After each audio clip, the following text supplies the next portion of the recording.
অবশেষে কিন্তু বেনজির আহমেদকে রিমান্ডে নিয়ে গেল। বেনজির আহমেদ কিন্তু সকল কিছু ফাঁস করে দিলেন এবং সকল তথ্যগুলো জানিয়ে দিলেন।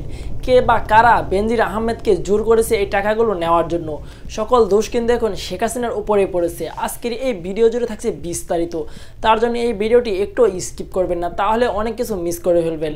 তো ভিউয়ার্স, চলুন এখন আমরা বিস্তারিত ভিডিওতে চলে যাই। বিস্তারিত ভিডিওতে যাওয়ার আগে যারা এখন এই চ্যানেলটি সাবস্ক্রাইব করেন, এই চ্যানেলটি সাবস্ক্রাইব করে বেল আইকনটি বাজিয়ে দিবেন, ভিডিওতে একটি লাইক করে দিবেন।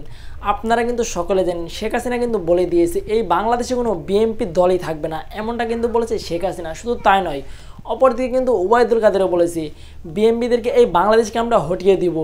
আপনারা কিন্তু সকলে জানেন 7 তারিখে যে ইলেকশনটি হয়েছিল, এই ইলেকশনটি কিন্তু বিএনপিরা বয়কট করেছিল। তো ভিউয়ার্স, বিএনপিরা যে এই ইলেকশনটি বয়কট করেছে, আপনারা এই জিনিসটি কেমন চোখে দেখেছেন অবশ্যই কমেন্ট বক্সে বলে যাবেন।